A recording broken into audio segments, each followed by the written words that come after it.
loger. Et le maire général a accepté de nous accueillir en toute une vraie croix, son nouveau sanctuaire, pour que vous nous parliez de votre mission au Bangladesh, mission que l'on sait très difficile, mais vous portez le témoignage de la foi, le témoignage du Christ. Donc on souhaitait que vous adressiez quelques mots pour les personnes qui veulent bien vous soutenir. Je vous laisse la parole, Père Louis. Et tous les deux viennent de Bangladesh. Et je vous souhaite bonjour, bonne journée à tous, toutes. Et nous sommes tous prêtres et c'est un pays très peuplé et peut-être plus de 160 millions d'habitants. Et c'est un pays minoritairement chrétien, en sens. Seulement 400 000 chrétiens catholiques, peut-être encore plus les autres ensemble, c'est-à-dire à peu près 5 000 chrétiens dans tout le pays et toutes les dénominations.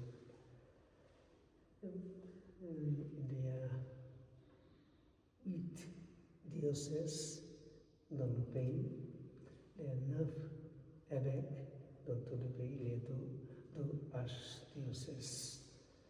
Et dans le pays, nous sommes minoritairement chrétiens et il y a beaucoup de gens aussi, surtout l'islam est la religion de l'État. Et chez nous, on travaille le dimanche comme un jour ordinaire. Et le vendredi est le jour congé au pays. Et on peut faire des choses aussi importantes au vendredi aussi, mais le dimanche, c'est bien compliqué pour nous, pour aller à l'école, à l'église, pour prier, parce qu'on ne peut pas prendre du temps pour faire des choses dominicales.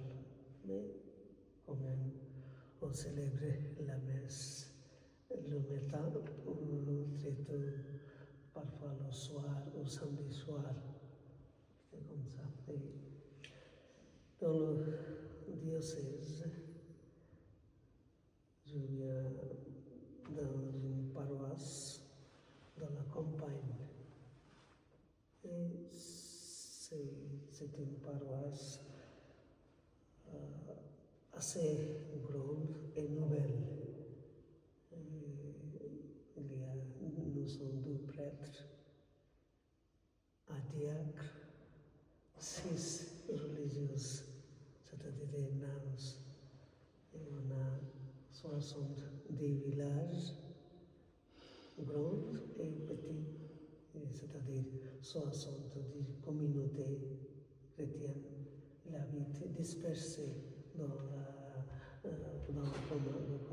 campagne, régions loin, dispersées. Un peu près dans la paroisse de Saint-Joseph à Tirana, aux travailleurs. Il y a plus de 400 000 et 4 000 chrétiens, mais dispersés dans une région vaste. Il y a encore des nouveaux baptêmes en groupe, en masse.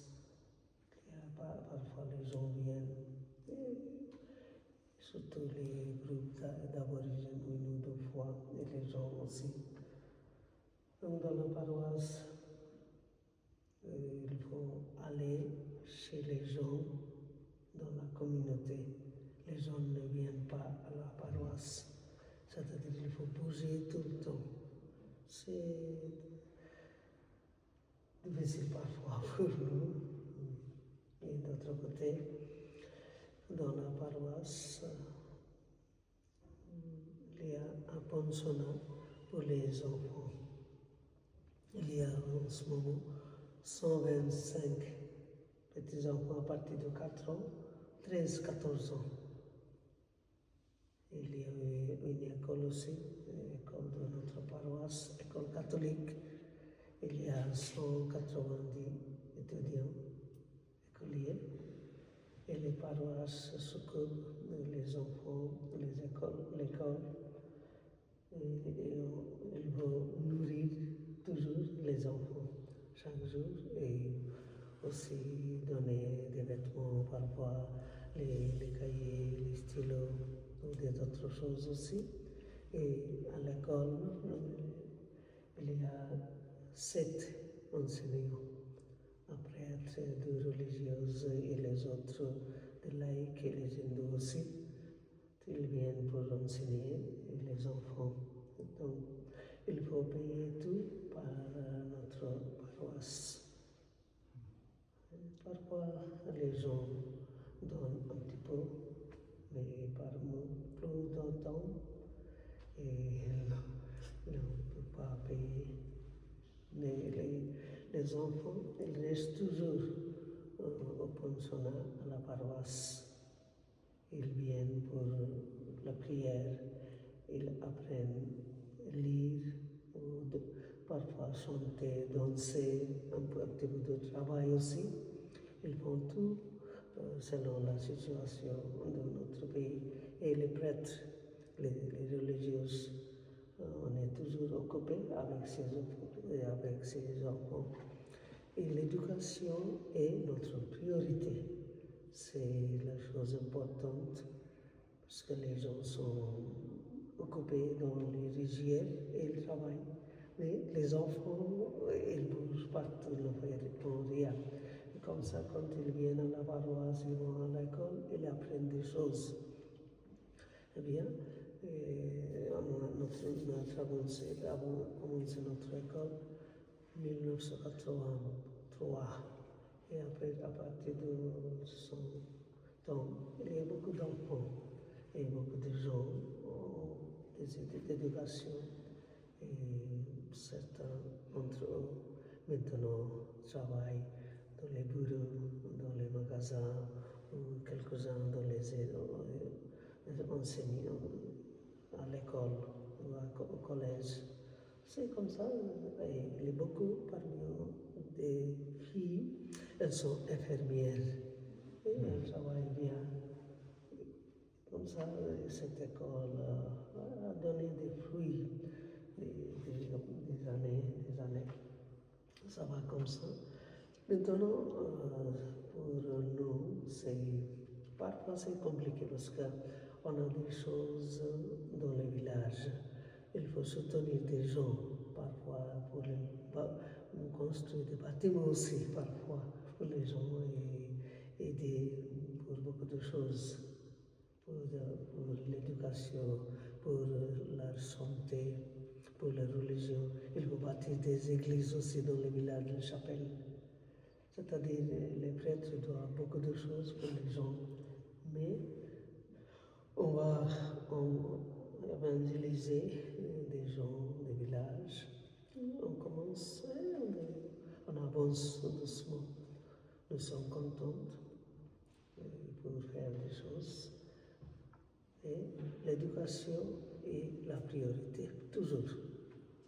Si les gens sont éduqués, les enfants sont éduqués, après, ils peuvent avancer pour leur communauté, pour la société et pour tous. Et pour cela, je suis content. Et aussi les enseignants, ils sont contents aussi pour avoir l'opportunité pour éduquer les enfants. Autrement, les enfants ne peuvent pas être éduqués. C'est la chose. Dans notre école, il y a des enfants musulmans aussi, les hindous aussi. Ils se faisaient ensemble. C'est une opportunité pour nous aussi, pour éduquer les gens de la région. C'est important pour un pays comme la nôtre. Et parfois, je demande l'aide de quelqu'un pour l'éducation.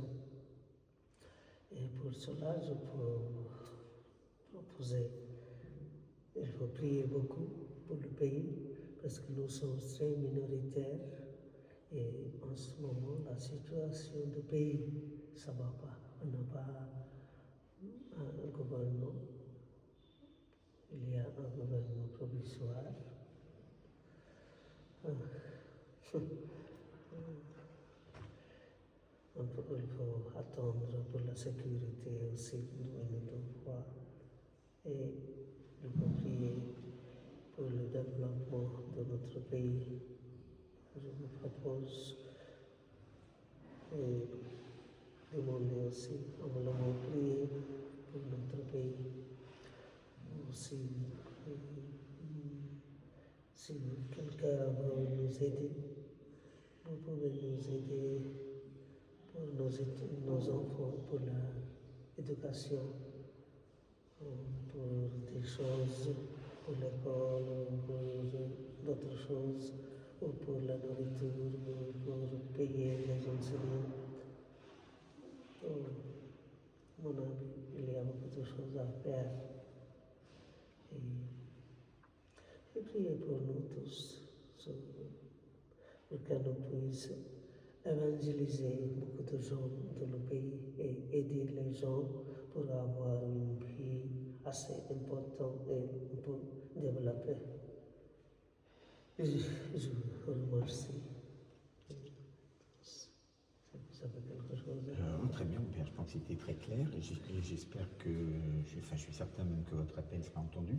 Vous êtes venu en France pour la première fois il y a 25 ans, Oui. aux missions étrangères de Paris.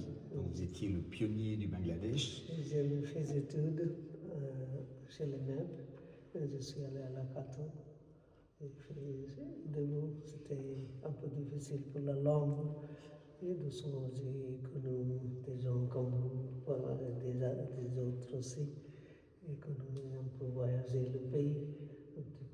Ça c'est intéressant pour moi aussi de rencontrer des gens, des amis, des familles. Et il y a une communauté de Bangladesh importante à Paris et à Toulouse. On va célébrer aussi de temps en temps avec la communauté de notre pays dans la langue bangla. C'est important, c'est intéressant aussi pour vous. Et si je puis dire, la relève est là, Oui. puisque le Père David est au maître. Si vous voulez nous dire un mot, Père David. Non, il a bien parlé, c'est bon. C'est une bonne chose, c'est une occasion, c'est difficile, mais c'est une occasion pour évangéliser. Oui. C'est très difficile, mais c'est une occasion, au contraire. C'est une occasion pour évangéliser, pour montrer l'amour de Dieu.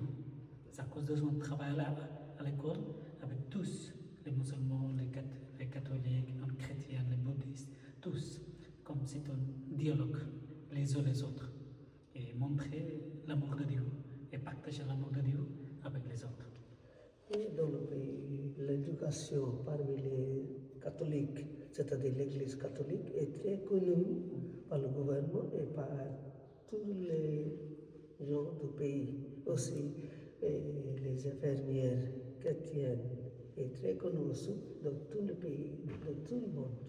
Donc c'est une chose importante, c'est-à-dire par notre éducation et par notre service, on peut évangéliser d'être témoignage de notre Église parmi les gens de tout pays. C'est important aussi pour nous. Donc il faut beaucoup prier pour nous. Merci. Eh bien, vous pouvez compter sur nos prières. Merci beaucoup. Dieu vous garde. À bientôt. Merci à vous aussi.